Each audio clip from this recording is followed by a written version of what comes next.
स्वागत है। आज हम प्रमुख मुद्दे उसके परिप्रेक्ष्य पे बात करेंगे। इधर एक दशक में हम देख रहे हैं कि दलितों के राजनीतिक पतन, वैचारिक चेतना का ह्रास और धर्मांतरण की समस्या व्याप्त है। जहाँ से धर्मांतरण के वजह से वह अपने मूल चिंतन, दर्शन और धर्म से कटा हुआ है। जहाँ उसे इतिहास की ओर अग्रसर होना था, सद्गुरु रैदास कबीर से होते हुए उसे प्राचीन इतिहास में अपनी गोसाल तक पहुंचना था।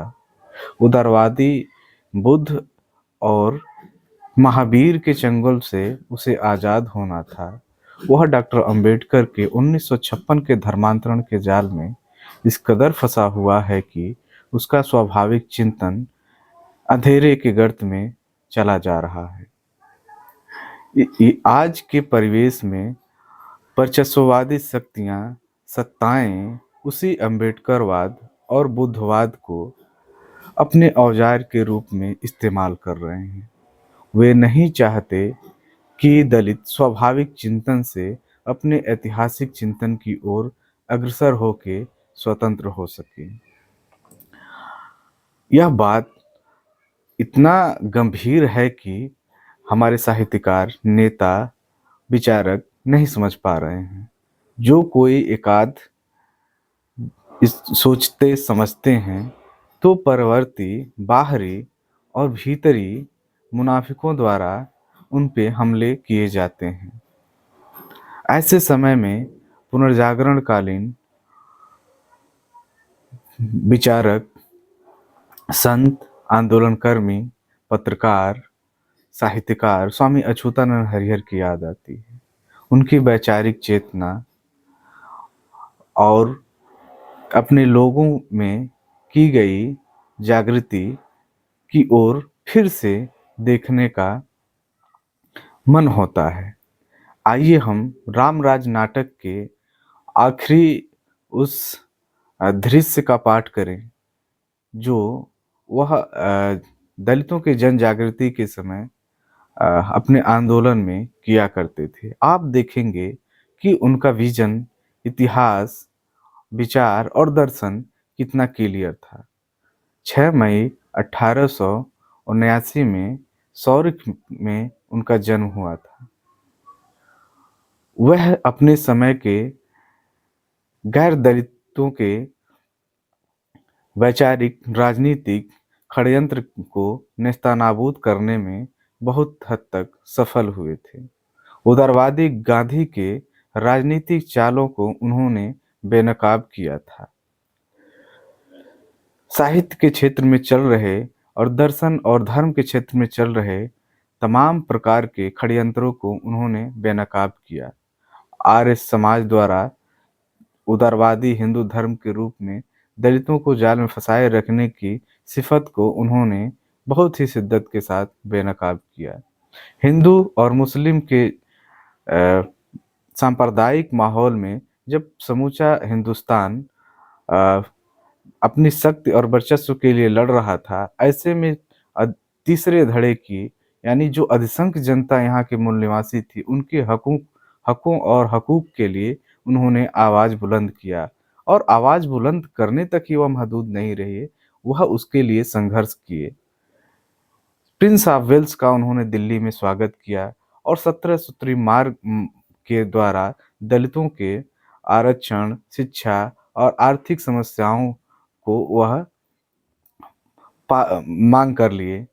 यही बाद में आज़ादी के बाद पूना पैक्ट के रूप में आंशिक रूप में डॉक्टर अंबेडकर और गांधी के मध्य स्वीकार किया गया। चूँकि उससे पहले हमारे स्वामी अच्युतानंद हरिहर और बाबू मंगूराम मोंगवालिया के आदिधर्मी और आदि हिंदू आंदोलन के तहत अखिल भारतीय महाशक्ति के द्वारा सेपरेट इलेक्टोरेट की डिमांड को ब्रिटिश गवर्नमेंट के द्वारा मांग ली गई थी।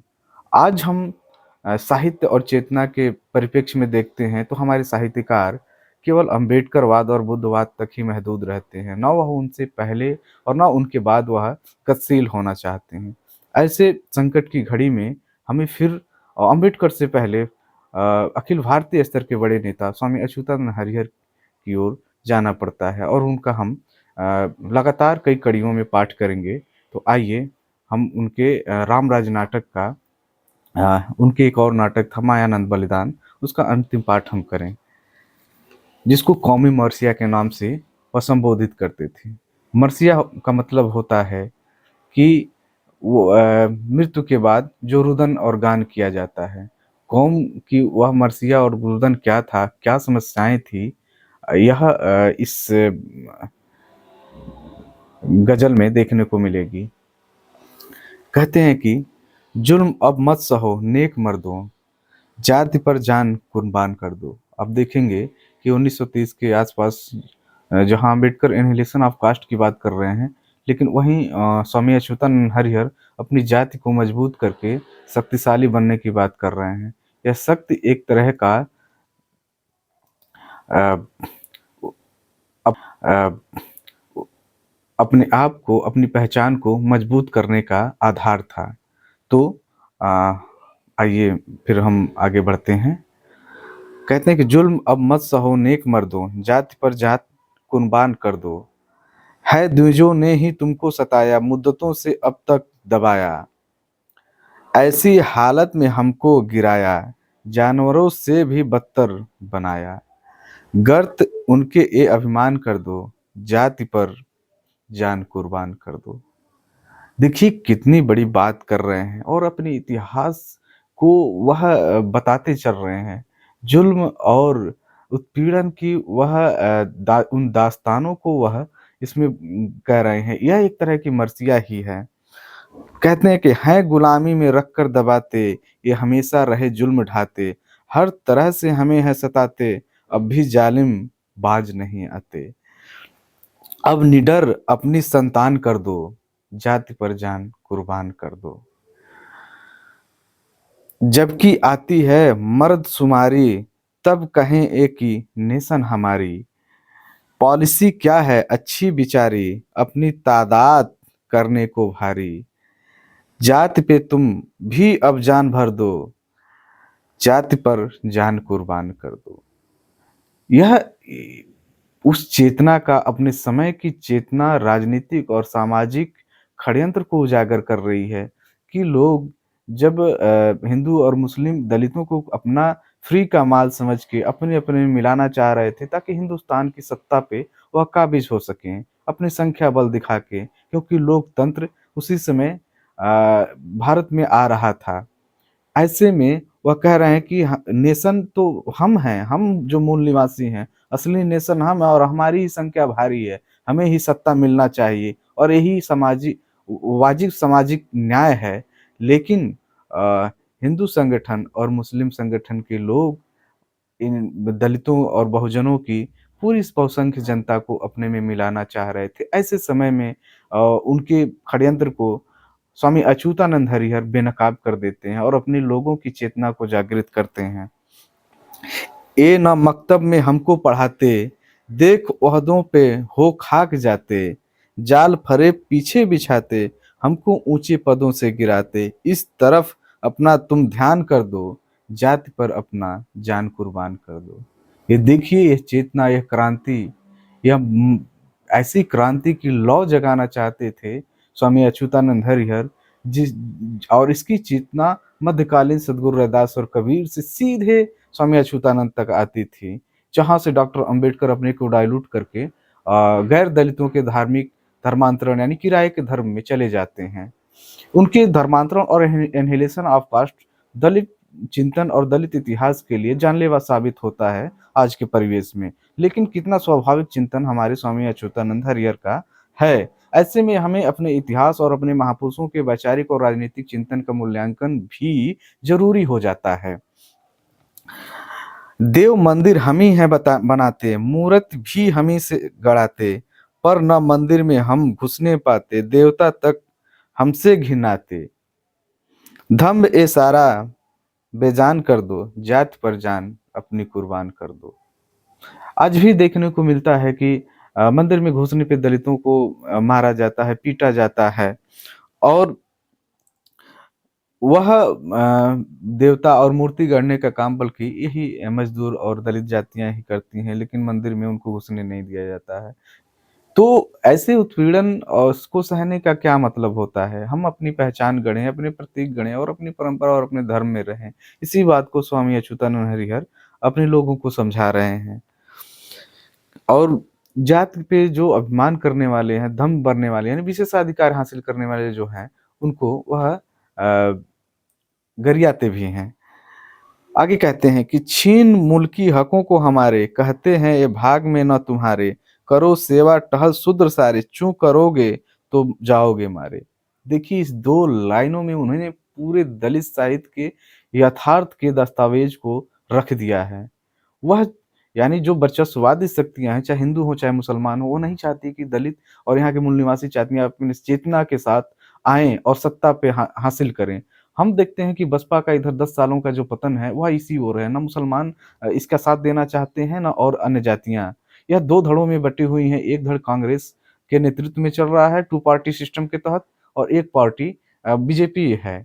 ऐसे में जो तीसरे फ्रंट की पावर है उसको ये लोग बनने नहीं देना चाहते। जिस तीसरे फ्रंट की चेतना के साथ स्वामी अच्युतानंद हरिहर उत्तर आधुनिक परिदृश्य में यानी पुनर्जागरण कालीन में अपने लोगों के साथ आंदोलन कर रहे थे। इस मुसीबत को आसान कर दो, जात पर जान अपनी कुर्बान कर दो।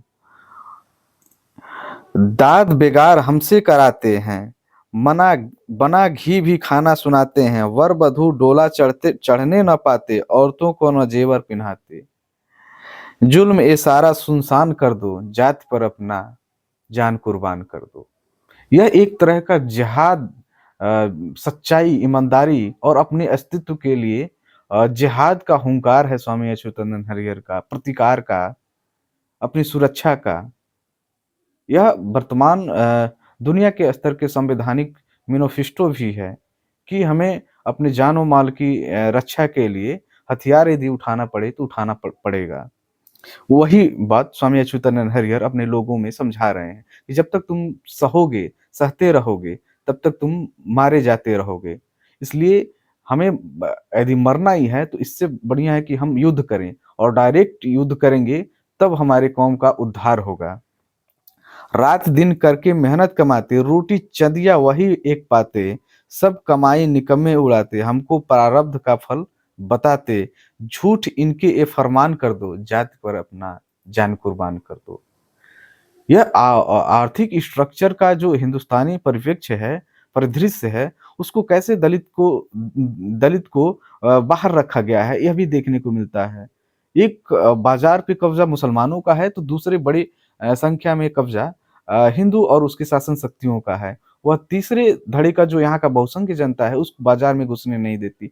पूंजीवादी संगठन और कैपिटलिस्ट पूरी तरह से संगठनबद्ध हैं। वह यहाँ के लोगों को केवल मजदूर और बेगार करने वाले कमजोर वर्ग के रूप में ही बनाए रखना चाहते हैं। लेकिन स्वामी अच्युतानंद की इनके प्रति भी आंदोलन करने के लिए, संघर्ष करने के लिए अपने लोगों को चेता रहे हैं। आगे का एक आखिरी लाइन है, इसी के साथ यह संदर्भ समाप्त होता है। दुने सुने कितना यह बेहतरीन और गंभीर लाइन है। गर्मी सर्दी से हम दुख उठाते, सींचते हैं जमी हल चलाते, कैसी मुश्किल से अन्न धन कमाते, उसको खुदगर्ज ए छीन खाते, अब जगत राम ऐलान कर दो, जात पर जान अपनी कुर्बान कर दो। इसी के साथ धन्यवाद, और आज समाप्त होता है।